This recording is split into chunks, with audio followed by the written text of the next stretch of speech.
बातमीपत्राच्या सुरुवातीला एक मोठी बातमी। धाराशिवमध्ये सोयाबीन खरेदी केंद्रावर शेतकऱ्यांनी रात्रीपासूनच रांगा लावल्यात। रात्री कडाक्याच्या थंडीतही शेतकऱ्यांनी हमीभाव खरेदी केंद्रावर गर्दी केलेली आहे। हमीभाव खरेदी केंद्रावर सोयाबीन खरेदीसाठी गर्दी झाली आहे। सरकारने सोयाबीन खरेदीला 31 जानेवारीपर्यंत मुदतवाढ दिली आहे आणि ही मुदतवाढ संपायला अवघे काही दिवस शिल्लक आहेत। तर नोंदणी केलेल्या शेतकऱ्यांची संख्या मोठ्या प्रमाणात असल्याने आणि बाजारभावापेक्षाही खरेदी केंद्रावर 900 रुपये जास्त मिळत असल्याने शेतकऱ्यांनी रात्रभर खरेदी केंद्रावर गर्दी केली आहे। यापूर्वी बारदान टंचाई आणि आता यंत्रणेच्या अभावामुळे खरेदी केंद्रावर अशा प्रकारे गर्दी होती।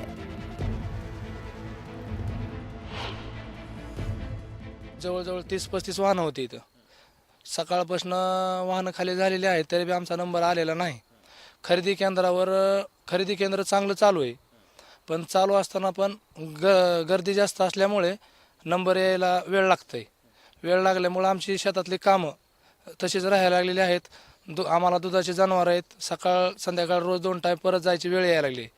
तरी शासनाला एकच विनंती की आम्हाला 1 महिन्याची मुदतवाढ द्यावी, त्याच्यानंतर आमची पळापळ होणार नाही आणि इथंही गर्दी होणार नाही। आडतीवर सोयाबीनला भाव 4000 ते 4100 रुपये आहे। मग इथं 4892 रुपये आहे। त्याच्यामुळे सगळ्या शेतकऱ्याची अशी इच्छा आहे की बाबा आमचा माल नाफेडच्याच खरेदी केंद्रावर घेतला तर शासनानं फायदा होईल।